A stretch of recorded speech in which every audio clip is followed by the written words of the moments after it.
What does this mean? Someone take a stab at what the cartoonist had in mind. So God is something that exists in your mind only. You know, it's in your imagination, and if it helps you live life better, great. You know, that's kind of a popular idea of God. Is such evidence possible? No, it isn't. You know, you have your experience, I have my experience. There's nothing that we can do to compare those or to talk about any kind of evidence. Well, that's not what we're doing today. But this is a very popular way of looking at things. The reason that we're doing this class, and we do others like that like this on a periodic basis, is that we think there's some value in actually treating the question as a matter of reality. You know, what is the universe composed of, and what is it really like? Is the universe one in which there really is a creator? If so, that might be a good thing to know. If not, that might be a good thing to know too. Here's some possible evidence, okay? If I could demonstrate a miracle, you know, something supernatural to you, would that be convincing of God? Well, some people think so. So I'm going to do that right now. And then we can all go home. Okay, here's my miracle. Okay. Dr. Falk, pick a card, any card. Yeah, I did that one. All right. Now you see where I'm going with this? I'm not going to follow through because I can't do card tricks. But there are things that people do that seem astounding. Now, if I were to say, if David Copperfield were here and he made a 747 appear in the street, that would be remarkable, wouldn't it? If he said that proves the existence of God, what would you think? Would that prove the existence of God? Okay. So it's more likely that it was a trick, an illusion, a misunderstanding. Those things are much more likely, wouldn't they? You know, a little bit more impressive than if I did a card trick, but the same kind of thing. So that's not the kind of evidence we're going to accept. What we want to accept as evidence, is something that's public. It's not that I had this personal experience, though I admit that personal experiences are very persuasive and legitimate. But we want something that's public. We want it to be unmistakable, that we can all examine, that we can agree that this is at least counts for something. And it's reasonable. So that's the kind of evidence that I'll be trying to present in the next 4 weeks. Something that we can all look at and evaluate and weigh. And no tricks. Now, I've also seen the challenge, well, can you prove that God exists? Or like Bob said, you can't prove that God doesn't exist. Well, what do we mean by proof? So there are different kinds of proof. One is logical deduction, you know, like math. If you know what 2 and 3 mean, then you know with certainty that 2 plus 3 equals 5. Okay, that's a deduction. And you can also have a syllogism. In fact, we'll see one later on in the presentation today. But a deductive proof is one where the result is guaranteed to be true if the premises are true and the structure is sound. Okay? That's not what we're looking for in terms of the evidence that we're looking for. It's rare that you can get a deductive proof for something outside of logic and math. An inductive proof is one that science uses, and it surveys a lot of particular circumstances and then draws a general conclusion from it. So, if I'm a biologist out in the lagoon here and I'm surveying geese, I count 1,000 geese and they're all white. Well, I make an inductive inference from that, saying, well, the next geese that I see will probably be white. And that's the kind of scientific proof that we have, is, we assume that things are regular and that we can examine how things work and assume that they'll continue to work in that way. There's one more, and that's technical term is called abductive, but it really is an inference to the best explanation. And this is the kind of thing that you see historians do, or in a courtroom. How many of you have been on a jury and actually participated in a court? Okay, so you were presented with two sides of an issue, and you needed to weigh the strength of the arguments that you were given, and then come to a conclusion. What's the best explanation for the evidence that you see in front of you? That's what we're going to do. I'll be giving you some evidence. You as a jury now don't have to be experts, but you just need to be able to listen, reason, and then weigh. Since I brought up the courtroom, there's two types of courtroom evidence that Jim, why does every Christian need to understand circumstantial evidence? You know, I think that circumstantial evidence has got a bad name in our culture. People will say, oh, that's just a circumstantial case.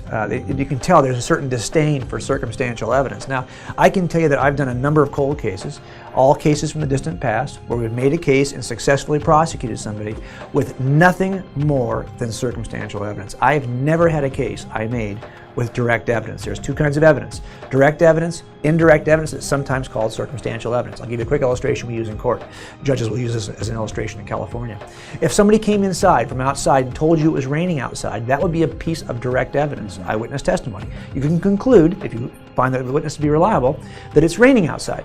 On the other hand, if someone comes in and they're drenched with water and take off their raincoat and they take off their umbrella and they take the water off and put it against the wall, you might conclude from that indirect evidence that it's raining outside. Now you might say to yourself, well, maybe he walked through a sprinkler. Really, he knew in advance he was going to encounter a sprinkler, so he wore a raincoat and an umbrella. The most reasonable inference from the indirect evidence is that it's raining outside. That's how we come to the same conclusion about the truth, two different ways. And in California, we're told not to denigrate circumstantial evidence. There's jury instruction that tells jurors that it has the exact same value in their deliberation as direct evidence. No difference. Why it's important to Christians is we're going to build the case for Christianity on the basis of circumstantial evidence, things that point to the same reasonable conclusion.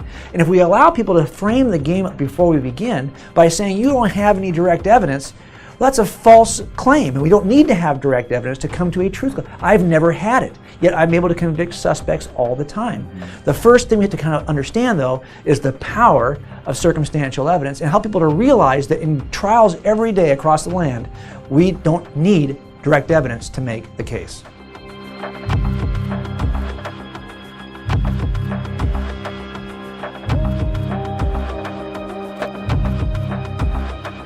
not just what do we mean by evidence, but what do we mean by God. Now, how many people in here believe in Zeus?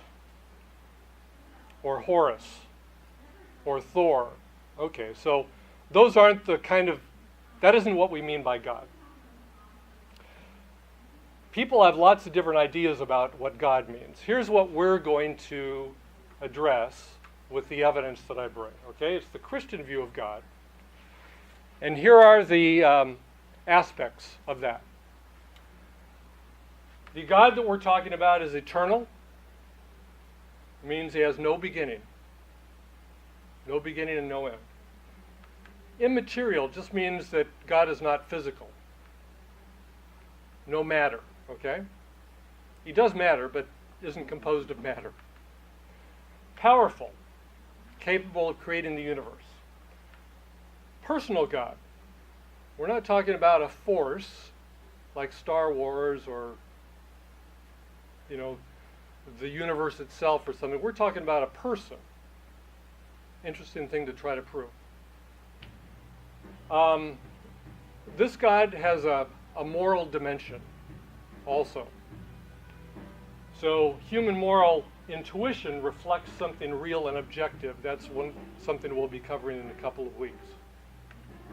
So it's a moral God and immanent, meaning this God is involved with human beings on earth. Didn't just create and set everything off spinning and then went to do something else. The God that we're talking about is actually involved with us, with human beings. Some of you may be concerned that if I somehow succeed in proving that God exists to your satisfaction, that means that faith is impossible. So do faith and evidence cancel each other out? I think it's a legitimate question. Some people believe so. It depends on what we mean by faith. Now, here's one way of looking at faith. Faith, I think, in the popular culture is believing something without any evidence. Would you agree?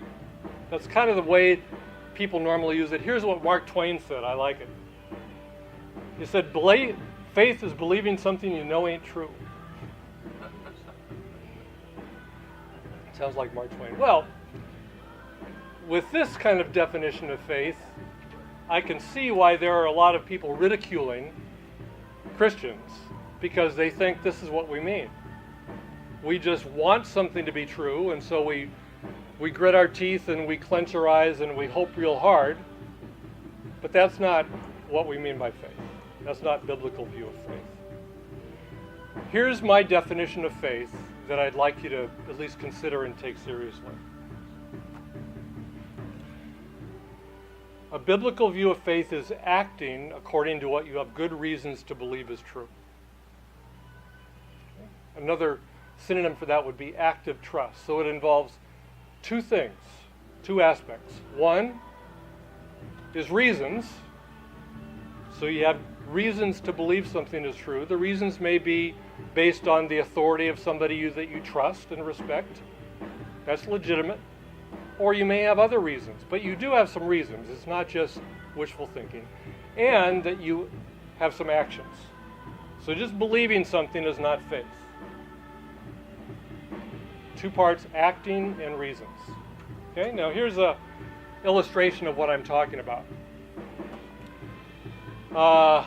We're used to airplanes. In fact, I was on one last night, flying from Texas to San Diego. Most of us kind of take it for granted, but there was a time, and there are people still today, that are very nervous about getting on an airplane. I mean, if you look at it, it's a huge thing. How in the world can that stay up in the air? It seems like a miracle. Well, I can learn everything about that airplane that there is to learn. And here's an example that John can't see. Bring your opera glasses next time. Yeah.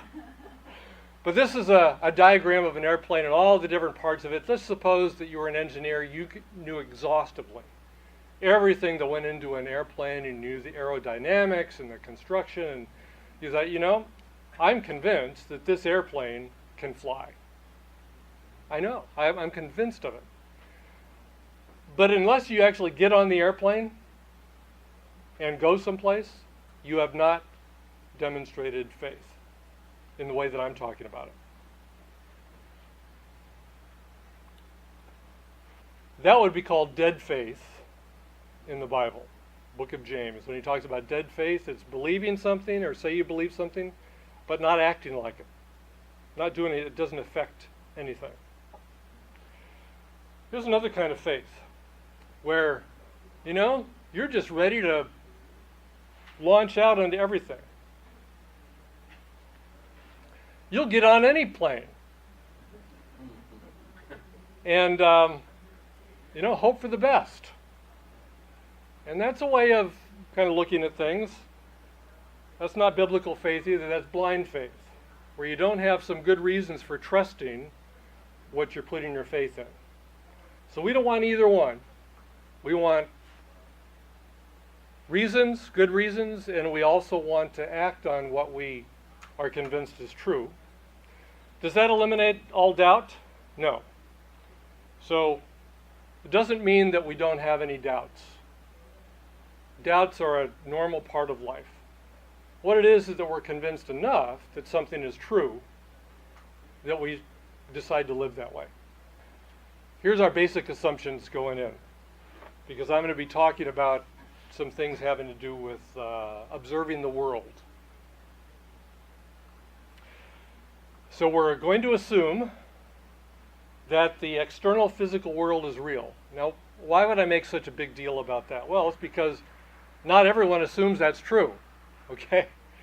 There are ways of thinking and religions and philosophies in the world that don't think this is true, that we're all a figment of someone's imagination or plugged into the matrix or something like that. Okay, we're going to take as an assumption that this physical world is actually real, and that we have the ability to accurately observe and make valid inferences. So our mental processes work properly. We can observe and make inferences that are valid, that tell us something about reality. And also that the universe is orderly. This is kind of a basic assumption. We are not going to assume what is called naturalism or materialism, also known as materialism. The idea that only material things exist. Okay? Matter, energy, laws of nature. If that's all there exists, then there is no room for God. Kind of by definition, we've excluded the kind of God that we're talking about. There's no immaterial soul. There's no spirits, spirit beings. You could even say that everything reduces to physics and chemistry. And so, me speaking right now, I believe that I'm actually thinking and coming up with a way of communicating to you. But on this view of naturalism, all of that is just chemistry going on in my brain that is predetermined by other chemistry, and I don't really have any thoughts. So it's an interesting thing to think about. We're not going to spend a whole lot of time right now on this idea, but just suffice it to say that the assumption of naturalism is one that is pervasive, especially throughout the universities, the academy. We are not going to assume that. We're going to try to investigate that. That's part of what we're looking for. But keep it in mind, because that's a backdrop of some of the response to the evidence that I'll be presenting. So to summarize, our approach in this series is kind of like a courtroom. We'll be looking at evidence, and we'll be asking this question here. Are there features of the universe that we know about that are best explained as artifacts of an eternal, powerful, moral, personal creator?